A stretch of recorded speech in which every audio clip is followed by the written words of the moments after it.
Hay imágenes que no pueden olvidarse. Imágenes que se graban a fuego en la memoria colectiva de una sociedad entera y que obligan a hacer preguntas que nadie quiere responder. Lo que están viendo ahora mismo es el inicio del crimen que conmocionó al Reino Unido, redefinió los límites de la justicia juvenil y obligó al mundo entero a formularse la pregunta más incómoda que existe.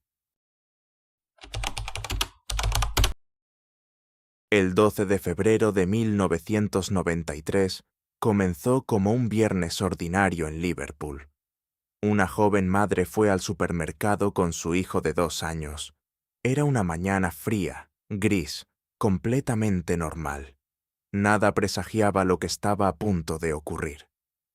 48 horas después, el cuerpo del pequeño James Bulger sería encontrado sobre las vías del ferrocarril en Walton, a más de 4 kilómetros del centro comercial donde desapareció. Los responsables de su muerte no eran adultos perturbados, no eran extraños llegados de la oscuridad. Eran 2 niños de 10 años que vivían en el mismo barrio, que iban al mismo colegio, que jugaban en las mismas calles. Su nombre era James Patrick Bulger. Tenía 2 años y medio. Le gustaban los dibujos animados, perseguir a los gatos del barrio y robar patatas fritas del plato de su madre cuando ella no miraba. Su madre se llama Denise. Su padre se llamaba Ralph.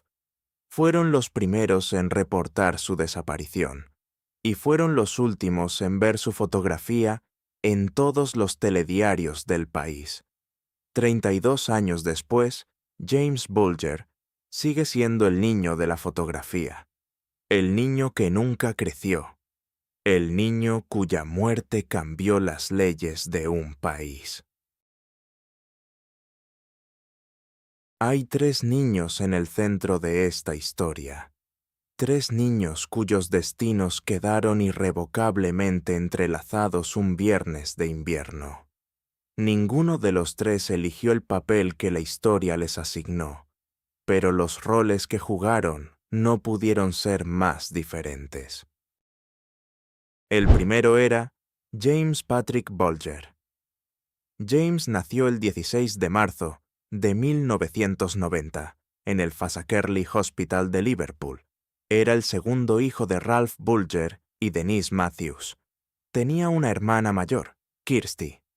La familia vivía en Kirkby, un barrio obrero al noreste de Liverpool. El segundo niño era Robert Thompson.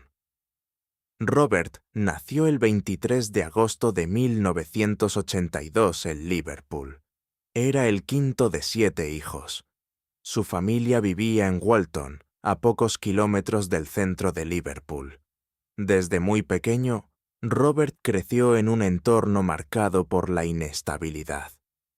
Su padre, Robert Thompson padre, abandonó el hogar familiar cuando Robert tenía 5 años. Su madre, Ann Thompson, luchó con problemas graves de alcoholismo que fueron documentados por los servicios sociales Poole. Dentro de su familia, las cosas eran más complejas aún. Sus hermanos mayores, en particular el hermano mayor, denominado en los informes simplemente como el hermano mayor, eran conocidos por las autoridades por comportamientos antisociales. En el hogar de los Thompson se documentaron episodios de violencia entre los propios hermanos que preocupaban a los trabajadores sociales. Robert Thompson era, según el análisis psicológico presentado en el juicio, un niño que había aprendido que el mundo era un lugar hostil y que la supervivencia requería dureza. Un niño que había construido una coraza de indiferencia como mecanismo de defensa. Un niño que, a los 10 años, ya había visto y vivido cosas que ningún niño debería ver ni vivir. El tercer niño era John Venables. John nació el 13 de agosto de 1982 en Liverpool. Curiosamente, apenas 10 días antes que Robert Thompson. Vivía con sus padres, Neil Venables y Susan Venables, y sus hermanos en el barrio de Norris Green. La situación familiar de John era, en algunos aspectos, diferente a la de Robert. Sus padres estaban presentes, no había los mismos niveles de privación material extrema. Sin embargo, la familia Venables tenía sus propias dificultades. Neil y Susan Venables habían tenido una relación marcada por conflictos severos. Los hermanos de John tenían necesidades educativas especiales significativas que demandaban gran atención familiar. John mismo había sido evaluado por psicólogos educativos debido a problemas de comportamiento en el colegio, incluyendo episodios de automutilación, rascarse hasta hacerse heridas, que preocupaban a sus maestros. En el Gilmour Infant School y luego en el Broad Square Primary School, John tenía fama de ser un niño ansioso, inseguro, que buscaba constantemente la aprobación de los demás. Un niño que podía ser extremadamente afectuoso en un momento y destructivo en el siguiente. Un niño que los psicólogos describirían más tarde como altamente sugestionable. Alguien que necesitaba desesperadamente la aprobación y el liderazgo de otros. Robert Thompson y John Venables se conocieron en el otoño de 1992, cuando ambos empezaron el tercer curso en el Broad Square Primary School. Desde el principio, desarrollaron una dinámica que los psicólogos describirían más tarde como profundamente disfuncional. Robert, más frío y controlador, ocupaba el papel dominante. John, más ansioso e impulsivo, era el seguidor. Juntos ya habían protagonizado incidentes preocupantes en los meses previos a los hechos. Habían acosado a compañeros más pequeños. Habían robado en tiendas del barrio y, según algunos testimonios recogidos durante la investigación, habían hablado de secuestrar a un niño pequeño. Esa última afirmación es la más perturbadora y la que regresaremos a examinar con más detalle. El Strand Shopping Center de Bootle era, en 1993, un centro comercial de tamaño mediano que albergaba unas 30 tiendas. Tenía varias entradas y un sistema de cámaras de seguridad instalado en los pasillos principales. Un sistema que, aunque rudimentario para los estándares actuales, resultaría ser fundamental para la investigación. A las 15:22, las cámaras del Strand registraron la llegada de Robert Thompson y John Venables al centro comercial. Las imágenes, posteriormente ampliadas y analizadas por la policía, muestran a dos niños que entran por la entrada principal y empiezan a deambular por el centro. Durante los siguientes 20 minutos, las cámaras los capturaron en múltiples ubicaciones dentro del centro comercial. Su comportamiento, según los investigadores que analizaron las imágenes, era errático. Se detenían frente a tiendas, miraban a su alrededor, se alejaban, volvían. Entraron en al menos 2 establecimientos durante este tiempo. Y mientras tanto, en otro extremo del centro comercial, una joven madre estaba haciendo sus compras con su hijo de la mano. Denise Bulger llegó al Strand a media tarde. Tenía varios recados que hacer. Con James agarrado de la mano, el niño, según su madre, estaba especialmente activo ese día, queriendo tocar todo y correr en todas direcciones. Denise fue haciendo sus compras. A las 15:38, Denise entró en una carnicería llamada A.R. Timms, situada en el interior del centro comercial. Era un establecimiento pequeño. Con James a su lado, empezó a mirar los productos en el mostrador. Lo que ocurrió en los siguientes minutos ha sido reconstruido tanto por las declaraciones de Denise como por las grabaciones de las cámaras de seguridad del centro comercial. Es un relato que, por su cotidianeidad, por su absoluta normalidad, resulta todavía más desgarrador. James, inquieto como siempre, se escabulló de la mano de su madre. Dio unos pasos hacia la puerta de la tienda. Denise, mirando hacia el mostrador, no lo vio moverse. Fue un momento, literalmente, un momento. Cuando Denise se giró para buscar a su hijo, James ya no estaba.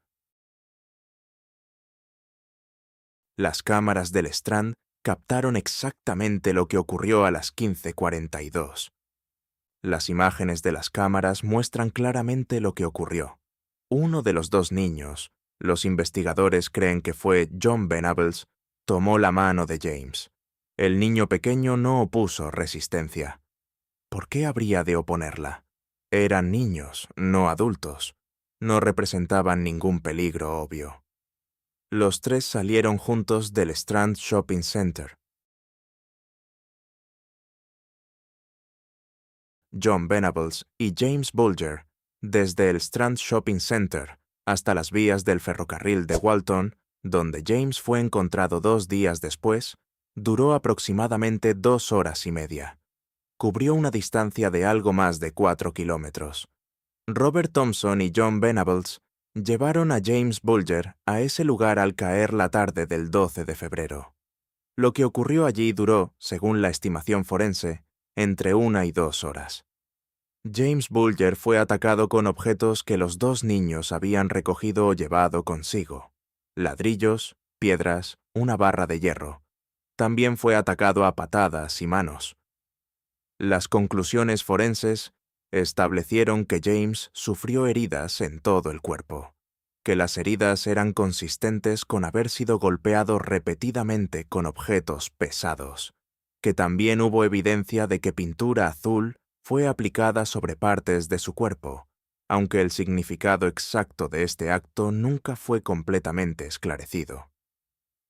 El patólogo del estado, el Dr. Alan Williams, determinó que la causa de la muerte fue un traumatismo cráneoencefálico severo. También determinó que la muerte no fue instantánea. James Bulger murió en esas vías de ferrocarril al caer la noche del 12 de febrero de 1993. Tenía 2 años y 10 meses. Una vez que James murió, Robert Thompson y John Venables abandonaron el lugar. Pero antes de hacerlo, según la evidencia forense presentada en el juicio, colocaron el cuerpo sobre las propias vías del ferrocarril. Esta acción, colocar el cuerpo sobre las vías, fue objeto de especial análisis durante el juicio. La fiscalía argumentó que era un intento deliberado de hacer que la muerte pareciera un accidente ferroviario. Si el cuerpo era encontrado sobre las vías, podría concluirse que el niño había sido atropellado por un tren. Y, en efecto, cuando el cuerpo fue descubierto 2 días después, el primer análisis apuntó a que podría tratarse de un accidente. Un tren había pasado sobre las vías durante esos 2 días y había seccionado el cuerpo a la altura de la cintura. Fue el examen forense exhaustivo el que reveló que las heridas que causaron la muerte habían sido infligidas antes de que el tren pasara. Robert Thompson y John Venables abandonaron las vías y regresaron a sus casas respectivas esa noche. John Venables llegó a casa antes de las 8 de la tarde. Robert Thompson aproximadamente a la misma hora. Sus madres no notaron nada extraño. Ninguno de los dos confesó nada esa noche. Y mientras ellos cenaban y se acostaban y, según lo que posteriormente declararían, dormían, Dennis Bulger seguía buscando a su hijo. Para Dennis Bulger, La tarde del 12 de febrero de 1993 comenzó como una pesadilla y no terminó. Tras darse cuenta de que James había desaparecido del centro comercial, las siguientes horas fueron un torbellino de llamadas a la policía, búsquedas por las calles circundantes y la esperanza desesperada de que el niño hubiera encontrado su camino a casa de algún vecino o familiar. Esa esperanza se mantuvo durante toda la noche. La policía de Merseyside lanzó una operación de búsqueda que se intensificó conforme avanzaban las horas sin noticias del niño. Se emitió un comunicado a los medios locales, se revisaron las grabaciones del centro comercial. Fueron precisamente esas grabaciones las que, al día siguiente, cambiarían el carácter de la investigación. El sábado 13 de febrero de 1993, con James Bulger desaparecido desde el día anterior, la policía de Merseyside intensificó las búsquedas y decidió hacer pública la imagen de las cámaras de seguridad del Strand Shopping Center. La imagen que la policía hizo pública esa tarde en los noticiarios locales y nacionales fue aquella que cambió todo. Las imágenes borrosas pero inconfundibles de dos niños llevando a un niño pequeño hacia la salida del centro comercial. La respuesta del público fue inmediata y masiva. Cuando las imágenes aparecieron en las pantallas de televisión, algo ocurrió en las casas de varios residentes de Bootle y Walton. Algo que no ocurre con frecuencia en los casos criminales: el reconocimiento inmediato. Varios vecinos, al ver las imágenes, creyeron reconocer a los dos niños. El hecho de que fueran claramente niños, no adultos, hacía que las siluetas fueran más específicas, más individuales. Y en una comunidad donde mucha gente se conoce, las siluetas eran suficientes. La policía comenzó a recibir llamadas. En las primeras 24 horas tras la publicación de las imágenes, la policía de Merseyside recibió más de 400 llamadas de personas que decían poder identificar a los niños de las grabaciones. Entre esas llamadas, varios vecinos mencionaron el nombre de John Venables. Varios otros mencionaron el nombre de Robert Thompson. Ninguna de esas llamadas era, por sí sola, definitiva. Pero la convergencia de tantas identificaciones independientes hacia los mismos dos nombres dio a los investigadores una dirección clara. El domingo 14 de febrero de 1993, el día de San Valentín, fue cuando el cuerpo de James Bulger fue descubierto. Un grupo de niños que jugaban cerca de las vías del ferrocarril de Walton Lane encontraron los restos. Llamaron a los adultos. Los adultos llamaron a la policía. La escena que encontraron los agentes de la policía de Merseyside cuando llegaron fue devastadora. El cuerpo de James había sido seccionado por un tren que había pasado sobre las vías durante los 2 días transcurridos. Las heridas externas eran extensas. El detective Al Kirby, uno de los primeros agentes en llegar a la escena, declararía años después en una entrevista: «Cuando ves algo así, algo se cambia en ti para siempre. Había visto escenas de crimen antes, pero no había visto nada como esto. Y lo que hacía que todo fuera más duro era que sabías que en algún lugar, esa mañana, había una madre esperando noticias de su hijo». El cuerpo fue identificado por Denise Bulger esa misma tarde. El doctor Alan Williams, patólogo forense, realizó la autopsia de James Bulger el 15 de febrero de 1993. Sus conclusiones, presentadas posteriormente en el juicio, son el eje central de la evidencia forense del caso. El doctor Williams determinó los siguientes hechos clave. Primero, la causa de la muerte fue un traumatismo cráneoencefálico severo. James sufrió 10 heridas separadas en la cabeza, producidas por objetos contundentes, consistentes con piedras o ladrillos, y por patadas. Segundo, las heridas en el cuerpo eran extensas. Además de las heridas en la cabeza, James presentaba heridas en el torso. las extremidades superiores e inferiores y el abdomen. El Dr. Williams contabilizó más de 40 heridas distintas en todo el cuerpo. Tercero, las heridas eran claramente anteriores a la sección del cuerpo por el tren. El análisis del patrón de hemorragia y del estado de los tejidos permitió al patólogo determinar, con certeza científica, que las heridas fatales habían sido infligidas mientras el niño estaba vivo y que la sección por el tren había ocurrido post-mortem, después de la muerte. Cuarto, además de las heridas, el cuerpo presentaba manchas de pintura azul en diversas partes, incluyendo el cabello y partes de la cara.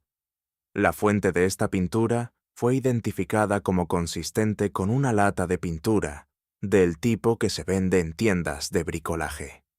Quinto, el Dr. Williams también realizó hallazgos de carácter más sensible que fueron presentados en el juicio, pero que, por respeto a la familia Bulger y a los principios de este documental, no se detallan aquí más allá de decir que fueron tenidos en cuenta por el tribunal al determinar la culpabilidad y la sentencia.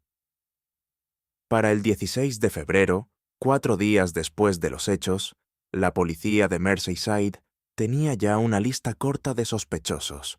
Las identificaciones recibidas convergían de manera consistente en Robert Thompson y John Venables. El detective superintendent Albert Kirby, que dirigía la investigación, tomó la decisión de actuar el 18 de febrero. Ese día, de manera coordinada, equipos policiales acudieron simultáneamente a las casas de las familias Thompson y Venables. Robert Thompson fue detenido en su domicilio a las 7:30 de la mañana. John Venables fue detenido en el suyo aproximadamente al mismo tiempo. Ambos niños, de 10 años, fueron llevados a comisarías separadas para ser interrogados. El proceso que siguió fue, en sí mismo, un hecho extraordinario desde el punto de vista del derecho penal. El interrogatorio de 2 sospechosos de 10 años por homicidio era algo que la policía de Merseyside y, en realidad, cualquier fuerza policial del Reino Unido no había tenido que gestionar antes. No había protocolos establecidos. No había experiencia previa comparable. Bajo la legislación inglesa vigente, los niños menores de 10 años no podían ser procesados penalmente por ningún delito. Se consideraba que no tenían la capacidad mental para comprender la naturaleza criminal de sus actos. Robert Thompson y John Venables tenían, en el momento de los hechos, 10 años justos, apenas por encima de ese umbral legal. Ambos niños fueron interrogados en presencia de sus padres o tutores y de un adulto apropiado, una persona designada para proteger sus intereses durante el interrogatorio. Los interrogatorios fueron grabados en video y transcritos. El comportamiento de los 2 niños durante los interrogatorios fue radicalmente diferente. John Venables se mostró visiblemente angustiado desde el principio. Lloraba con frecuencia. En el transcurso de varios días de interrogatorios, los interrogatorios se realizaron en sesiones separadas a lo largo de varios días. Su historia fue cambiando gradualmente. Primero negó cualquier conocimiento. Luego admitió haber estado en el centro comercial. Luego admitió haber visto a James. Finalmente, el 4.º día de interrogatorios, comenzó a confesarse a pedazos. Robert Thompson fue el polo opuesto. Desde el primer interrogatorio hasta el último, mantuvo una calma que los investigadores describieron como perturbadora en un niño de su edad. Negó todo con firmeza. Tenía respuestas preparadas para cada pregunta. En los momentos de mayor presión, no lloraba. Se quedaba en silencio y esperaba. Un investigador que participó en los interrogatorios declaró años después: interrogar a niños de 10 años por homicidio ya era extraordinario. Pero lo que hacía que todo fuera diferente era la diferencia entre los dos. John estaba claramente aterrado y cargando con un peso insoportable. Robert era Otra cosa. Robert daba la impresión de no estar emocionalmente conectado con lo que estaba ocurriendo. Mientras los interrogatorios avanzaban, los investigadores también estaban reuniendo evidencia física que resultaría ser crucial para el juicio. Las cámaras de seguridad del Strand Shopping Center fueron, como ya hemos visto, la primera pieza fundamental. Pero había otras. La policía rastreó el trayecto completo de los 3 niños basándose en los testimonios de los más de 30 testigos que los habían visto durante el recorrido. A lo largo de ese trayecto, recogieron objetos que habían sido utilizados en el ataque, ladrillos y piedras con restos de sangre y cabello que el análisis forense identificó como correspondientes al grupo sanguíneo de James Bulger. La barra de hierro, un eje de 10 kilos procedente de una obra cercana a las vías, que fue identificada como uno de los principales objetos utilizados en el ataque. También se analizaron las ropas de ambos niños. John Venables tenía restos de sangre en sus zapatillas, sangre que el análisis forense identificó como del mismo grupo que la de James Bulger. Finalmente, estaba la pintura azul. La policía identificó una tienda de materiales de construcción en la ruta del trayecto, donde, según el testimonio de una empleada, 2 niños que coincidían con la descripción de Thompson y Venables habían estado esa tarde. En la zona circundante a las vías del ferrocarril se encontraron restos de una lata de pintura azul. El punto de inflexión en los interrogatorios llegó cuando John Venables, en su cuarta sesión, comenzó a quebrar su relato inicial. Según las transcripciones del interrogatorio, que fueron presentadas en el juicio y que están recogidas en los archivos judiciales, John empezó admitiendo que él y Robert habían seguido a un niño en el centro comercial. Luego admitió que lo habían llevado un poco fuera. Luego empezó a llorar y dejó de hablar. Los interrogadores, siguiendo los protocolos establecidos, que incluían pausas frecuentes y la presencia constante del adulto apropiado, esperaron. John continuó al día siguiente. En la quinta sesión, John Venables ofreció su primera descripción coherente de lo que había ocurrido en las vías. Atribuyó la mayor parte de la violencia a Robert Thompson. Insistió en que él había intentado detener a Robert.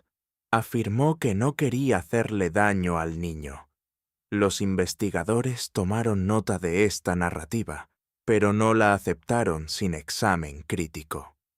La evidencia física, en particular, los restos de sangre en las zapatillas de John, era difícil de reconciliar con la imagen de un observador pasivo. Robert Thompson, ante las confesiones de John, modificó ligeramente su posición. Admitió haber estado en las vías con James y con John, pero continuó negando haber infligido daño al niño. Siguió manteniendo esa posición durante todo el proceso judicial. El 1 de noviembre de 1993, 8 meses y 16 días después de los hechos, se abrió el juicio de R. versus Thompson and Venables en el Preston Crown Court, en la ciudad de Preston, Lancashire. Era un juicio absolutamente sin precedentes en la historia del derecho penal moderno del Reino Unido. Por primera vez en siglos, la última vez que algo comparable había ocurrido fue en 1748. 2 niños de tan corta edad serían juzgados por un tribunal de adultos por homicidio. La sala del tribunal estaba adaptada para los acusados. Se instalaron tarimas para que los niños pudieran ver por encima del estante de los acusados.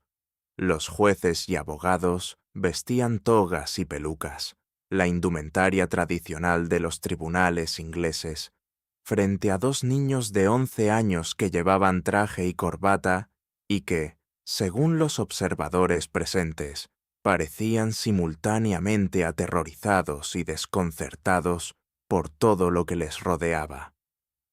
Antes de que el juicio pudiera comenzar, debía resolverse una cuestión legal fundamental que generaría su propio debate en los años siguientes. El principio legal de Doli Incapax, literalmente, incapaz de hacer el mal, establecía en el derecho inglés que los niños entre 10 y 14 años se presumía que no tenían la capacidad mental para comprender la naturaleza criminal de sus actos. Esta presunción podía ser rebatida por la Fiscalía si se presentaba evidencia suficiente de que el niño sí comprendía lo que estabas haciendo. El debate en torno a Thompson y Venables fue intenso. ¿Comprendían realmente estos niños de 10 años la diferencia entre el bien y el mal? ¿Entendían que lo que estaban haciendo estaba mal? ¿Tenían la capacidad cognitiva y moral necesaria para ser considerados penalmente responsables? Los psicólogos que evaluaron a ambos niños antes del juicio llegaron a conclusiones matizadas. Tanto Thompson como Venables mostraban niveles de desarrollo cognitivo típicos para su edad o algo por debajo de lo esperado. Pero ambos tenían conocimiento de las normas sociales básicas, incluyendo la prohibición de dañar a otros, y habían demostrado, durante el trayecto y en sus intentos de engañar a los testigos adultos, una capacidad de planificación y de adaptación al contexto que sugería un nivel de comprensión del concepto de incorrecto. El juez determinó que la presunción de Doli Incapax había sido rebatida y que el juicio podía proceder. El juicio duró 17 días hábiles, del 1 al 24 de noviembre de 1993. Fue presidido por el juez Mr. Justice Morland. La fiscalía estuvo dirigida por Richard Enriquez Cuche, la defensa de Robert Thompson por David Turner Cuche y la de John Venables por Brian Walsh Cuche. Se presentaron 168 testigos. Se introdujeron como prueba miles de páginas de registros, fotografías, grabaciones y análisis forenses. El banco del jurado estaba compuesto por 12 miembros del público. La sala del tribunal fue descrita por los periodistas como cargada de una tensión casi insoportable. Había días en que miembros del jurado lloraban durante la presentación de evidencia. Había periodistas que tenían que salir de la sala. La madre de James Bulger, Denise, estuvo presente en gran parte del proceso. La fiscalía construyó su caso sobre varios pilares de evidencia. Primero, las grabaciones de CCTV. Las imágenes del Strand Shopping Center mostrando a los dos niños llevando a James hacia la salida. Las grabaciones adicionales de cámaras en otras partes del trayecto que mostraban a los tres niños juntos. Segundo, los testimonios de los 38 testigos que los vieron durante el recorrido. En particular, varios de estos testigos pudieron identificar positivamente a Thompson y Venables en el tribunal. Tercero, la evidencia forense, los resultados de la autopsia, los objetos encontrados en las vías y a lo largo del trayecto, los restos de sangre en la ropa y el calzado de ambos acusados. Cuarto, las declaraciones propias de ambos acusados durante los interrogatorios. Aunque ninguno de los dos hizo una confesión completa, las inconsistencias en sus relatos y las admisiones parciales de John Venables eran significativas. Quinto, el testimonio de expertos. El doctor Alan Williams presentó las conclusiones de la autopsia. Otros expertos en análisis forense testificaron sobre la evidencia física. La estrategia de defensa de los abogados de ambos niños fue, en gran medida, la única disponible, dado el peso de la evidencia en su contra. Los abogados defensores no negaron que sus clientes hubieran estado presentes en las vías con James Bulger. Era imposible negar lo que las cámaras y los testigos mostraban con claridad. En cambio, la defensa se centró en dos argumentos principales. El primer argumento era la cuestión de la intención. Los abogados de ambos niños argumentaron que sus clientes no habían tenido la intención de matar a James Bulger. Argumentaron que los niños habían actuado sin plena conciencia de las consecuencias de sus actos.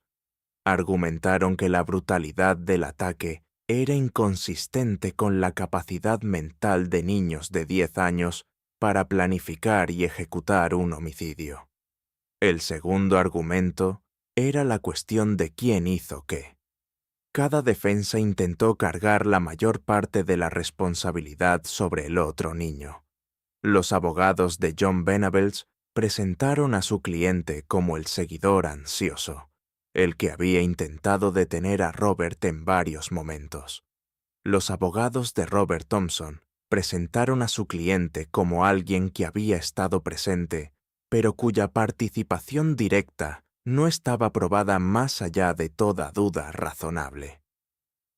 Ambas estrategias tuvieron un éxito limitado.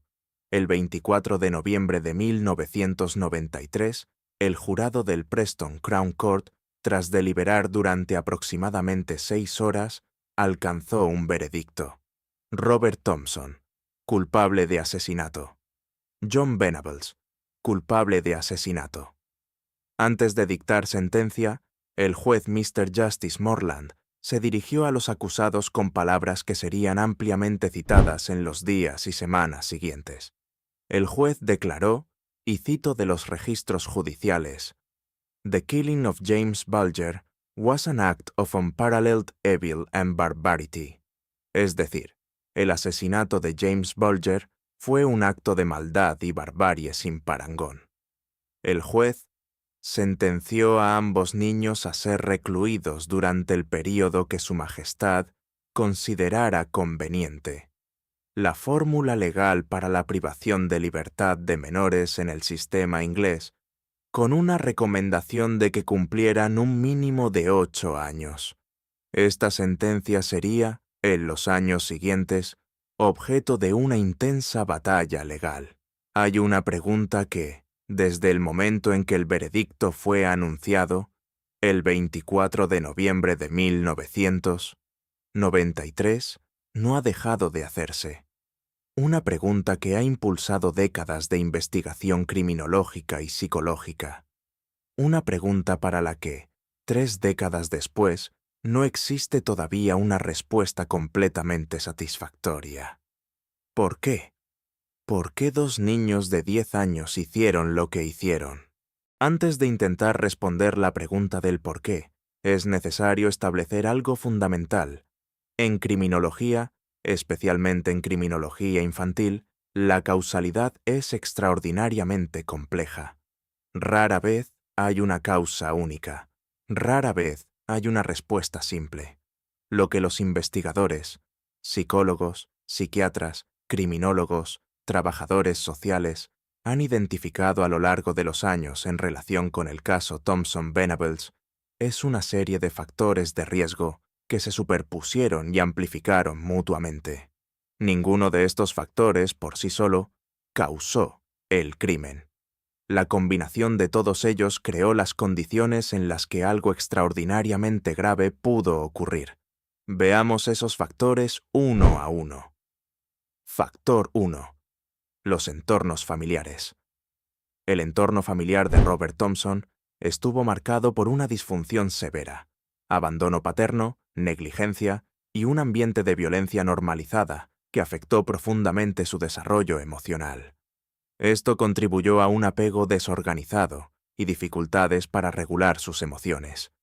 Por su parte, John Venables creció en un entorno menos precario en lo material, pero emocionalmente inestable, mostrando ansiedad, impulsividad y una fuerte necesidad de aprobación que lo hacía vulnerable a la influencia de otros. Factor 2. La dinámica entre los 2 niños.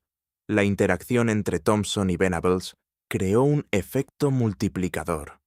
Uno aportaba liderazgo y frialdad, mientras el otro ofrecía sumisión y necesidad de aceptación. Esta combinación permitió que ambos reforzaran conductas que probablemente no habrían desarrollado por separado, una dinámica conocida en la criminología juvenil, aunque rara vez llevada a un extremo tan grave. Factor 3. La exposición a violencia en medios. Durante el juicio, se sugirió que películas violentas como Child's Play 3 pudieron influir en los hechos, lo que generó gran polémica mediática. Sin embargo, la evidencia fue débil y la comunidad científica ha sido cautelosa.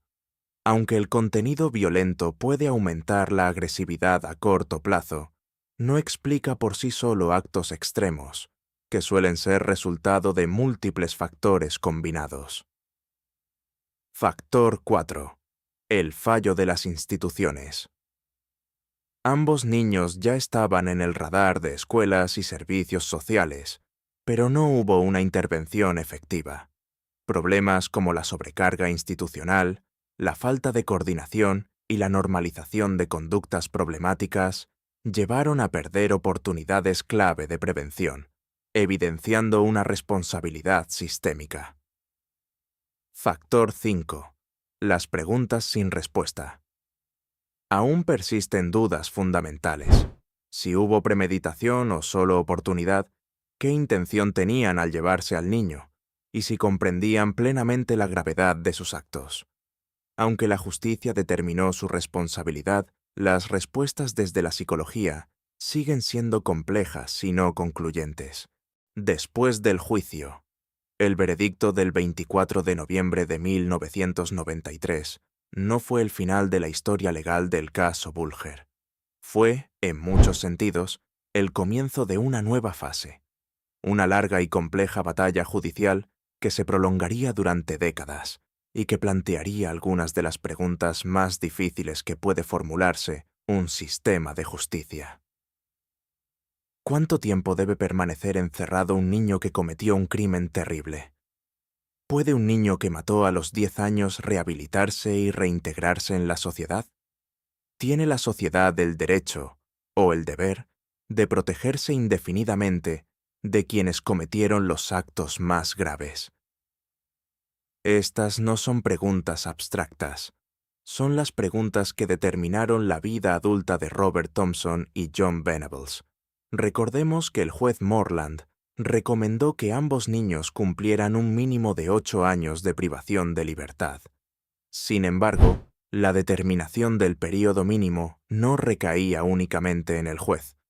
En el sistema inglés de la época, el ministro del Interior, el Home Secretary, tenía la facultad de fijar el período mínimo de encarcelamiento para sentencias de esta naturaleza. El entonces ministro del Interior, Michael Howard, decidió elevar ese mínimo a 15 años. Esta decisión fue, en sí misma, extraordinariamente controvertida. La decisión de Howard estuvo influenciada, según sus propias declaraciones, por la campaña mediática y la petición pública, encabezada por el periódico The Sun, que recogió casi 300.000 firmas exigiendo que los asesinos de James Bulger nunca fueran liberados, que pedía una sentencia más severa. Esta influencia de la presión popular sobre una decisión judicial fue el centro de una batalla legal que llegó hasta el Tribunal Europeo de Derechos Humanos. En el año 1999, el Tribunal Europeo de Derechos Humanos dictaminó que el proceso por el que se había determinado el período mínimo de encarcelamiento de Thompson y Venables violaba el artículo 6 del Convenio Europeo de Derechos Humanos, el derecho a un juicio justo, porque la decisión había sido tomada por un político sujeto a presiones públicas, en lugar de por un órgano judicial independiente. También dictaminó que el juicio de 1993, desarrollado en un tribunal de adultos con toda la parafernalia intimidatoria que eso conlleva, había violado el derecho de los niños a participar efectivamente en su propio juicio. Durante 8 años, Robert Thompson y John Venables permanecieron en centros juveniles bajo estricta protección de identidad. Recibieron educación y tratamiento psicológico intensivo, pero reaccionaron de forma distinta. Venables mostró señales de arrepentimiento y empatía, aunque con inestabilidad persistente. Thompson, más reservado, fue más difícil de evaluar, aunque desarrolló cierta comprensión moral con el tiempo. En 2001, ambos fueron liberados tras cumplir el mínimo de 8 años. El Estado les otorgó nuevas identidades, supervisión constante y restricciones estrictas, incluyendo no volver a su lugar de origen, ni tener contacto entre ellos o con la familia de la víctima. Esta protección legal, extremadamente rigurosa, generó una fuerte controversia pública que continúa hasta hoy. La madre de la víctima se opuso firmemente a la liberación, argumentando que 8 años no reflejaban el valor de la vida de su hijo. Su postura ha representado una tensión central del caso, el conflicto entre el derecho de las víctimas a la justicia y el principio de rehabilitación de los menores infractores.